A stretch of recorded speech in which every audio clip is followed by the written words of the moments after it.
하다 하니라. 아멘. 우리 좌우에 계신 분들, 앞뒤에 계신 분들 보시면서 인사하겠습니다. 사랑합니다. 축복합니다. 사랑합니다. 축복합니다. 5월은 가정의 달이라고 하죠. 5월에 여러 날이 있습니다. 어린이날, 어버이날, 그리고 스승의 날 이렇게 있죠.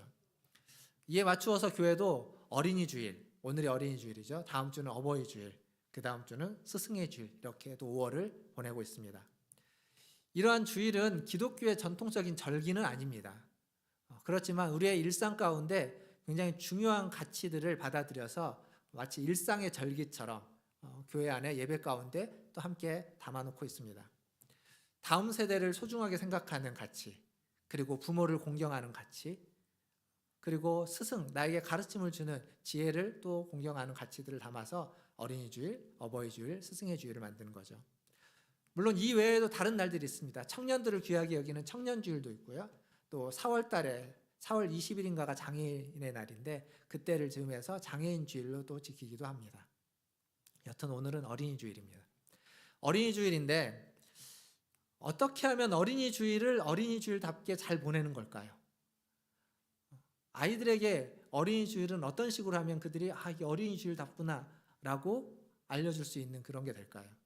우리 교회는 아까도 광고 때 말씀드렸지만 애들을 위해서 작은 조촐한 파티를 하고 또 달란트 잔치를 통해서 선물도 주고 또 우리 중고등부 학생들에게는 그들에게 맞게끔 기프티콘을 선물로 쏜다고 합니다. 그러니까 이렇게 하면은 아이들이 어린이 주일을 잘 경험하고 만족스러운 어린이 주일이 될까요? 만약에 어린이들 말고 어른인 저와 여러분들에게 우리에게 있어서 어린이 주일은 어떻게 하면은 되는 걸까요? 사실 이 예배 가운데 어린이 주일을 좀 의미 있게 담아내는 게 생각보다 그렇게 쉽지 않습니다.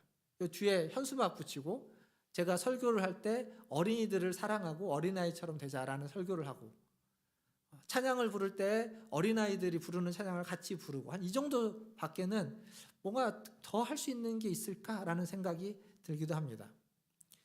아이를 키우는 부모님들이 많이 있다면, 어린아이를 키우는 부모님들이 많이 있다면 그들을 위해서 양육에 대해서 어떻게 아이를 키워야 될지에 대해서 좀 얘기할 수도 있겠지만 지금 아이를 키우는 부모님보다는 이미 다 장성한 자녀들 두고 있는 분들이 더 많으시고 그래서 설교의 주제를 잡기도 생각보다 굉장히 쉽지는 않습니다.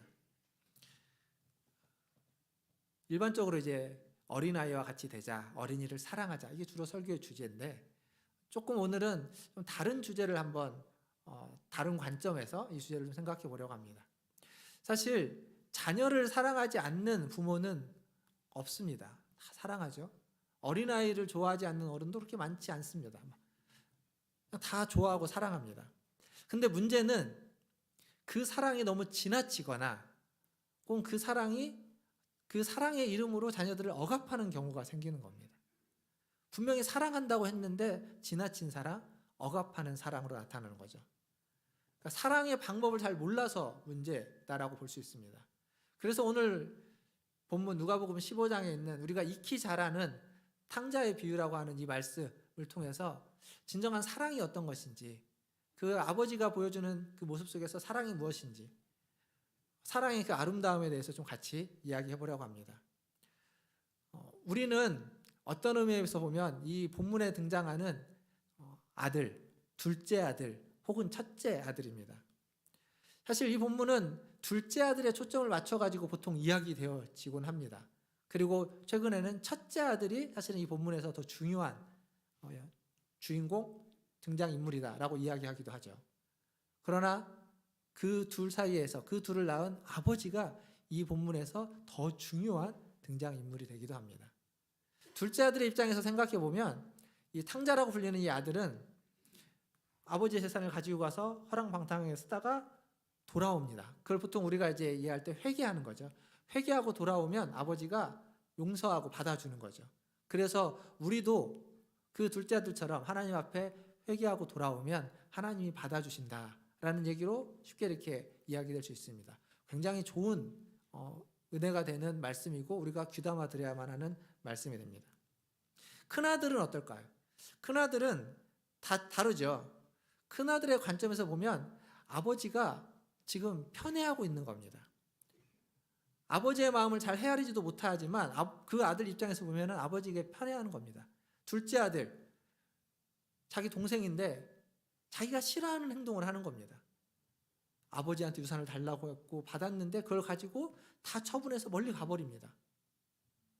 큰아들 입장에서 보면 저 동생이지만 꼴보기 싫은 동생인데 근데 그 싫어하는 동생이 돌아왔을 때 아버지가 그를 다시 받아주는 겁니다. 엄청 싫은 거죠. 그 전에도 싫었는데 싫은 행동을 했는데 그렇게 해서 나쁜 행동을 하고 돌아왔는데 그럼 좀 혼나야 되는데 벌을 받아야 되는데 벌은커녕 살찐 송아지와 좋은 옷과 가락지와 신을 신기는 모습을 보면서 형은 아버지를 이해하지 못하는 겁니다. 첫째는 아버지의 그 큰 포용력, 그러한 둘째를 포용하고 있는 모습에 이 첫째는 그것을 받아들일 수 없었던 거죠. 근데 우리도 그렇지 않습니까? 나와 좀 다른 사람, 내가 싫어하는 일을 하는 사람, 저건 아니다고 생각하고 하는데 계속 그런 일을 하는 사람, 우리가 그런 사람을 쉽게 받아들일 수 있습니까? 이 아버지의 포용력처럼 그렇게 받아들이는 건 쉬운 일이 아닙니다. 그래서 우리는 큰아들과도 굉장히 닮았습니다. 우리의 모습은.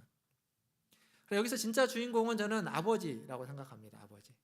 아버지는 조금 더 크게 보면 아버지, 어머니 포함해서 부모이고 아들은 아들, 딸 포함해서 그냥 자녀라고 이야기할 수 있겠죠. 자녀를 기다리지 않는 부모는 없을 겁니다. 결혼을 해서 혼자 그 아이를 낳지 않기로 작정한 게 아니라면 아이를 기다리겠죠.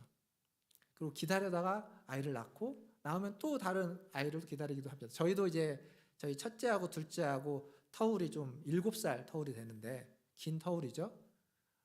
그게 기다리다가 된 거예요. 잘 안 생겨서 기다리다 보니까 이렇게 좀 터울이 생겼습니다. 이렇게 자녀가 태어나는 것도 기다리지만 그 자녀가 집을 나갔다면 뭐 어떤 이유에서든지 집을 나갔다면 돌아오기를 기다리는 게 부모의 마음입니다. 걱정되는 거죠. 혹시 밖에서 무슨 일이 있지는 않을까라고 걱정되는 겁니다. 탕자라고 불려지지만 아버지에게는 그냥 집 나간 둘째 아들입니다. 집 나간 둘째 아들도 마음에 쓰이겠지만 오늘 이렇게 말씀 보다 보면 이 뒷부분에 가보면 집에 같이 있었던 첫째 아들도 아버지의 마음을 참 모릅니다. 그러니까 아마 이 아버지는 그 아들도 신경이 많이 쓰였을 겁니다.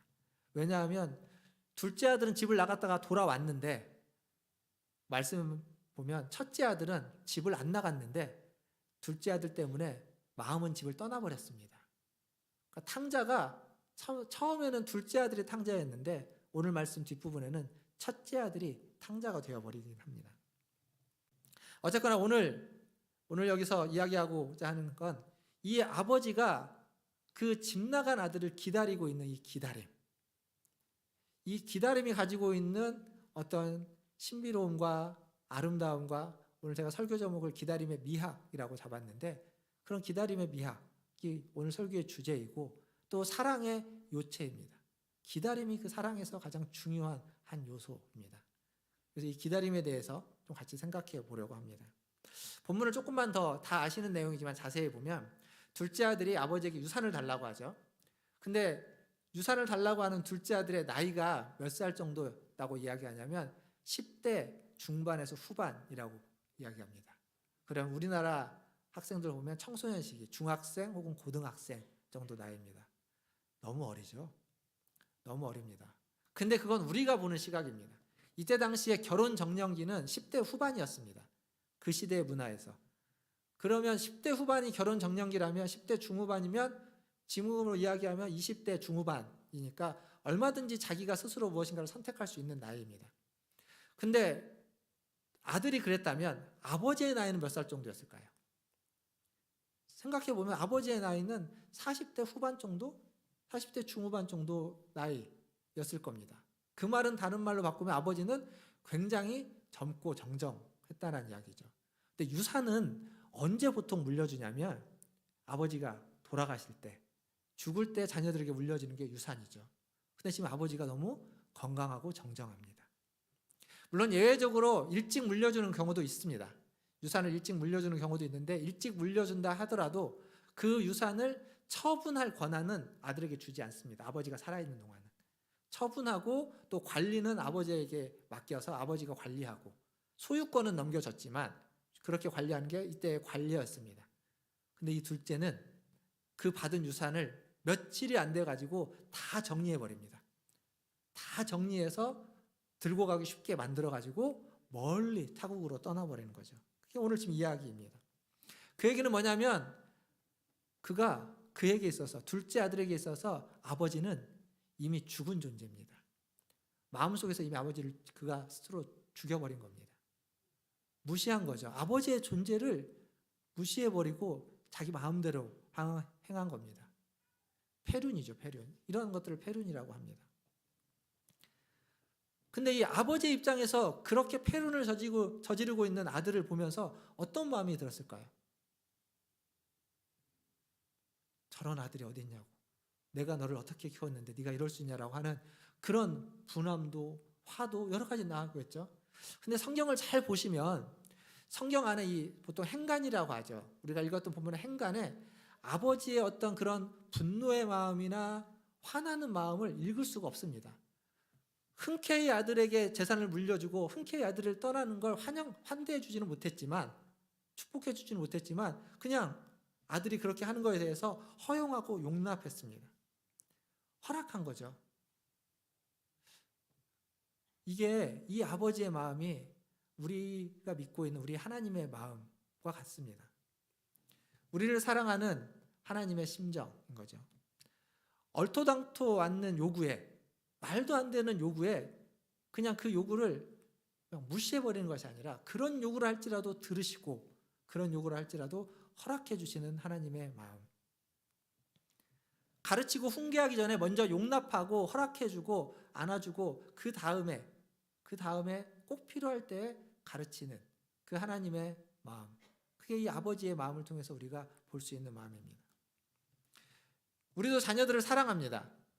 그 누구보다 더 사랑합니다. 그러나 자녀들이 이런 식으로 나오면 이걸 용납하기는 그렇게 쉽지 않습니다. 왜냐하면 사랑이라는 게 언제나 우리 중심적일 때가 많기 때문에 그렇습니다. 내 경험, 내 뜻, 내 계획에 맞춰서 다른 사람을 사랑하고 자녀들을 사랑하는 거죠. 자녀가 원하는 것을 허용하기보다는 자녀를 위해서 내가 필요하다고 하는 것을 자녀가 따라주기를 원하는 그게 우리에게 사랑이죠. 자녀를 위한 사랑입니다. 근데 자녀들은 자기가 원하는 것이 허용되지 않기 때문에 사랑으로 못 느끼기도 하는 겁니다. 물론 아이들은 미성숙합니다. 그래서 인도가 필요하고 지도가 필요하고 가르침이 필요합니다. 그럼 분명히 필요하지만 어려서 자기의 소망과 원하는 것들을 충분히 충족되지 못한 상태로 살면 그렇게 자라나면 그러면 그의 그 자아상이라고 할까요? 자존감이 건강해지지 않는다고 합니다. 만약에 이 둘째 아들이 원했던 것을 아버지가 주지 않았으면 유산을 물려주지 않았으면 둘째 아들은 아마 집에 머물러 있을 겁니다. 못 나가죠. 돈이 없는데 어디를 나가겠습니까? 그러나 몸은 남아있겠지만 그의 마음과 그의 정서는 아마 왜곡되고 상했을 겁니다. 어디서 알 수 있냐면 이 첫째 아들에서 알 수 있습니다. 첫째 아들도 유산을 물려받았습니다. 아버지가 각각 그 살림을 각각에게 나눠줬습니다. 첫째 아들에게도 유산을 나눠줬어요. 첫째 아들은 그걸 받고도 집을 나가지 않았습니다. 그러나 앞에서도 말씀드린 것처럼 그가 이해하지 못하는 일이 생겼을 때 그의 마음은 아버지로부터 떠나버렸습니다. 성경은 그 첫째 아들이 마음이 떠났다는 것까지만 기록하고 있죠. 아버지의 사랑, 이 아버지의 사랑, 용납하고 배려하고 허용하는 아버지의 사랑. 하나님이 우리에게도 그렇게 사랑을 베푸십니다. 저와 여러분을 용납하시고 우리가 하고자 하는 일, 우리가 기도하는 것들, 우리가 소망하는 것들을 허용하시고 또 그걸 위해서 하나님이 배려하시는 겁니다. 그런데 이 용납과 허용과 배려가 쉬운 건 아닙니다. 그건 굉장히 어려운 겁니다. 그것 때문에 아버지는 자신이 고통을 당하고 있는 겁니다. 오늘 말씀에 보면 그 20절에 보면 아직도 거리가 먼데라는 이 표현 속에 아버지의 그 아픔이 담겨져 있습니다. 허용을 했는데, 용납을 했는데 자기를 무시하고 자기를 죽은 존재, 투명인간 취급하고 재산을 다 팔아가지고 만들어서 멀리 가버립니다. 그걸 보는 아버지의 심정이 어땠을까요? 그걸 보는 부모의 심정이 어땠을까요? 그 아픔과 고통을 좀 고스란히 겪고 있는 겁니다. 아직 거리가 먼데도 멀리 떠난 그 아들을 기다리고 있었기에 그 아들이 행색이 남루한 상태로 돌아올 때 바로 알아볼 수 있었던 거죠. 어떤 아들이죠? 자기를 무시하고 자기를 죽은 사람 취급하는 폐륜적인 아들입니다. 칭찬받아 마땅하고 효도하는 자녀가 아니라, 그리고 다른 사람들에게 칭찬받는, 존경받는 그러한 자녀가 아니라 다른 사람들에게 손가락질 받고 있고 이 시대의 사회 법으로는 돌 맞아 죽을 그러한 짓을 한 아들인데, 그를 호적에서 파가지고 마음에서 지워버린 것이 아니라 여전히 그를 기다리고 있고, 그게 얼마나 힘들겠습니까? 그 얼마나 자녀를 보면서 아프고 답답하고 속상하고 그러겠습니까? 근데 그 마음을 가지고 기다리는 겁니다. 집 나간 자녀를 둔 부모의 심정 경험해보지 않은 사람 어찌 알겠습니까? 제가 삼형제인데요. 제 밑에 동생이 가출을 한 적이 있습니다. 고등학교 때고, 고등학교 때 가출을 했을 겁니다. 가출을 했는데 제가 동생 찾아다니라고 자전거 타고 뭐 동네를 여기저기 많이 다녔습니다. 근데 그때 제 동생이 이거 안 들을 거니까, 제 동생은 외갓집 가가지고 용돈 받아가지고 친구랑 대천 해수욕장 가서 놀고 있었습니다. 모르긴 몰라도 그 애가 돌아오기를 기다리는 마음은 저도 그랬지만 저희 부모님도 굉장히 속상했겠죠. 근데 속상하다가 그 속상함이 멈췄던 때는 언제냐면, 외갓집에 가서 용돈을 받아갖고 어디로 갔다, 그 소식을 외갓집으로부터 듣고는 괜찮구나, 안도의 한숨을 쉬었죠. 소식을 들려줬기 때문에. 그러니까 집 나간 부모의 마음은 우리가 다 헤아릴 수 없을 겁니다. 자녀를 잃어버린 부모의 마음 또한 다 헤아릴 수 없을 겁니다. 시간이 흐른다고, 시간이 지난다고 그 아픔이 감해지지 않습니다. 어쩌면 시간이 흐를수록 더 아프고 더 힘들지도 모릅니다. 왜냐하면 어떻게 지내는지 모르니까, 도대체 죽었는지 살았는지 모르니까 더 아프고 더 힘들겠죠. 그 고통의 크기만큼, 그 아픔의 크기만큼이 그 사랑의 크기일지도 모르겠습니다. 아버지는 그렇게 기다리면서 아픔 가운데 기다리고 있었죠. 근데 거기에는 또 뭐가 담겨져 있냐면, 그 아들이 돌아올 거라는 걸 믿고 있습니다. 신뢰하고 있습니다. 그러니까 그 거리가 멀리 있는, 문 밖에 나가갖고 멀리를 바라보고 있는 거죠. 언제쯤 돌아올까? 돌아온다면 반드시 저기로 올 텐데 저기를 계속 쳐다보고 있는 겁니다. 멀리서 누군가 보였는데 그걸 바로 알아보는 거죠. 생각해 보십시오. 아까 우리가 읽었던 본문에 보면 그 아들이 자기가 가진 모든 것들을 다 허랑방탕하게 쓰고, 그리고 이제 흉년이 되니까 다른 사람에게 빌붙어 살면서 돼지를 치면서 돼지가 먹는 쥐업 열매를 겨우 먹다가, 아니 그것도 이제 먹을 것이 떨어져서 돌아올 수밖에 없는 모습. 얼마나 초췌하고 얼마나 남루한 모습이겠습니까? 알아볼 수 없겠죠. 보통 사람이라면 그런 행색을 잘 알아보지 못할 겁니다. 근데 그 아들을 마음속에서 계속 그리고 기다리던 아버지는 저 멀리에서 오는 모습을 보고도, 아마 집에서 나갈 때는 좋은 옷을 입고 좋은 어떤 신을 신고, 그리고 아주 당당하게, 돈도 있으니까 당당하게 나갔을 겁니다.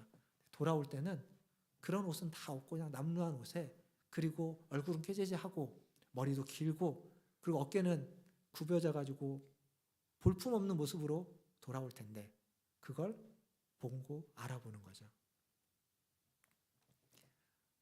아들을 믿었기에, 기다리고 있었기에 그럴 수 있었습니다. 그리고 오늘 말씀에 보면 그 아들이 나타났을 때 달려갑니다. 달려가서 아들을 끌어안죠. 그 이유는 아들을 보호하기 위한 것이기도 합니다. 앞에서 제가 말씀드렸지만 신명기 21장에 보면 무슨 말씀이 있냐면, 이 완악하고 패역한 아들은 돌로 쳐 죽이라 라는 말씀이 있습니다. 제가 한번 읽어보면 18절부터, 사람에게 완악하고 패역한 아들이 있어 그의 아버지의 말이나 그의 어머니의 말을 순종하지 아니하고 부모가 징계하여도 순종하지 아니하거든 그의 부모가 그를 끌고 성문에 이르러 그 성읍 장로들에게 나아가서 그 성읍 장로들에게 말하기를 우리의 이 자식은 완악하고 패역하여 우리 말을 듣지 아니하고 방탕하며 술에 잠긴 자라 하면 그 성읍의 모든 사람들이 그를 돌로 쳐 죽일지니 이같이 내가 너희 중에서 악을 제하라 그리하면 온 이스라엘이 듣고 두려워하리라.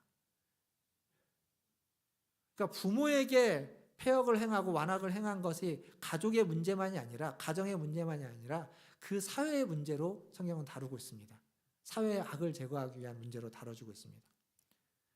그래서 이런 처벌을 받게 되는 거죠.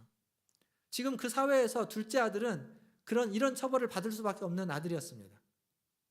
근데 그걸 아는 아버지가 달려나가서 그를 맞이하고 누군가 혹시 자기보다 먼저 이 아들을 발견하고 돌로 칠지도 모르니까 발견하고 가서 아들에게 좋은 옷을 입히고 그리고 손에 가락지를 끼우고 발에 신을 신기면서 그의 신분을 다시 아들로서 회복시켜 주는 겁니다. 이것은 그 아버지가 사실 이 아들은 와가지고 나는 아버지의 품꾼으로도 족합니다. 막 얘기를 하는데 성경에 보면 아버지가 듣지 않습니다. 이 아들이 자기가 잘못했습니다. 하늘과 아버지께 죄를 지었습니다. 난 아버지의 품꾼이면 족합니다. 라고 말을 하는데 아버지가 듣지 않습니다. 그리고 옷 입히고 가락지 끼우고 신을 신겨서 데리고 가서 잔치를 베풉니다.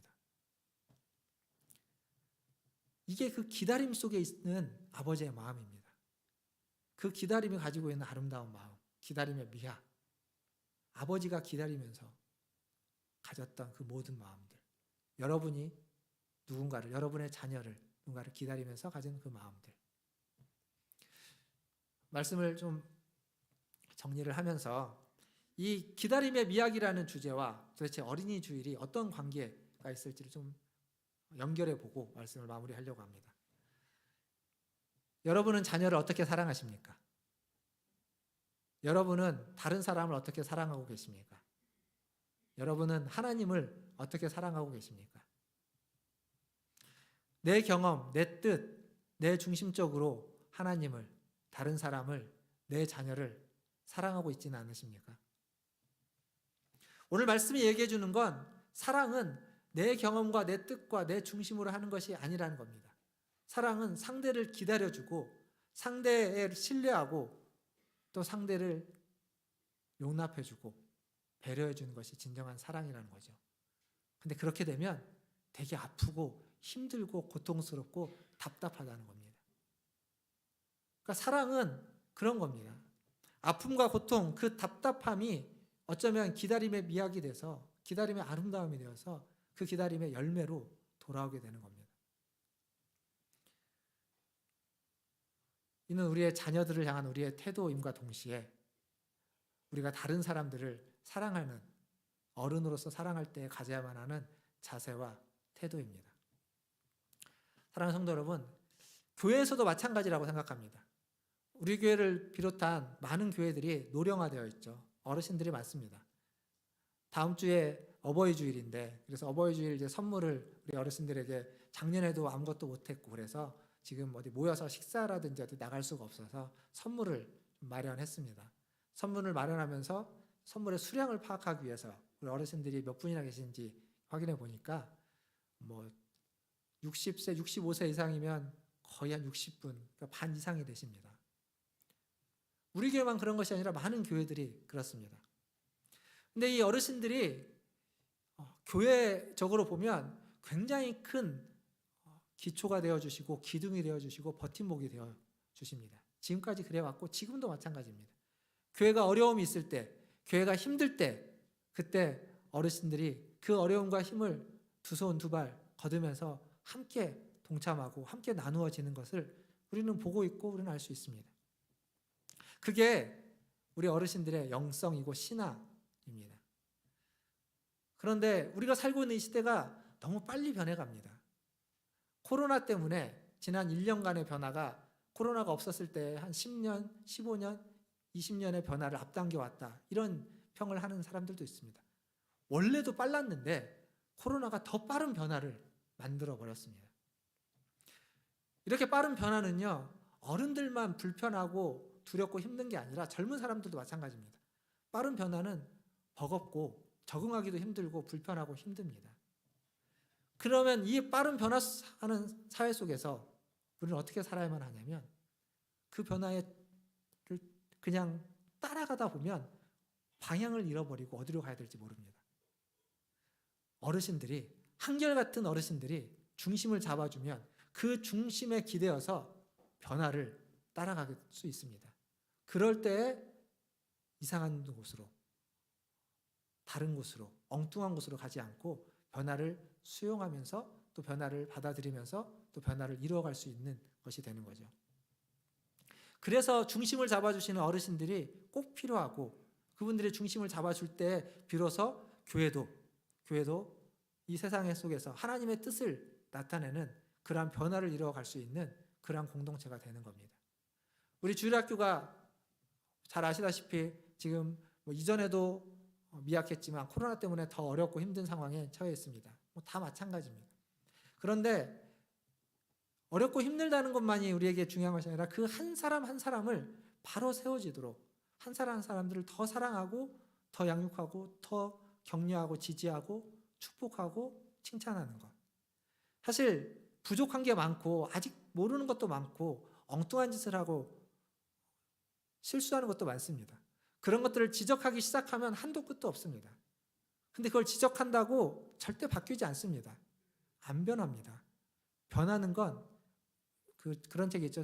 칭찬은 고래도 춤추게 한다고. 칭찬, 격려, 지지입니다. 아버지가 그 못난 아들을, 그 못난 둘째 아들을 기다리니까 회개하고 돌이켜 온 거죠. 그 기다림이 그렇게 열매를 맺었습니다. 집을 나가지 않았던 그 첫째 아들도 이 아버지는 기다리고 언젠가는 그도 그 아버지의 마음을 알고 돌아올 겁니다. 아이들에게도 필요한 게 그겁니다. 기다려주는 것. 기다려줄 때 그 부족한 것과 흠과 그리고 잘 못하는 것들을 보면서 저것만 바꾸고 이것 바꾸고 저것 바꾸면 좋겠다라고 하면서 기다리는 게 아니라 10가지를 잘 못하지만 10가지가 부족하지만 그거 말고 좀 괜찮은 한 가지를 보고 그 한 가지를 칭찬하고 격려해주고 높여주면 그렇게 기다리는 겁니다. 그러면 아이들이 그 한 가지 때문에 바르고 아름답고 귀하게 자라날 겁니다. 못한다고 하면 못해집니다. 문제라고 하면 더 문제화가 됩니다. 하지만 잘한다고 하면 더 열심히 하려고 노력하고 칭찬과 격려를 받고 존귀함을 받으면 그에 맞추려고 노력하는 게 사람입니다. 우리의 자녀들도 마찬가지입니다.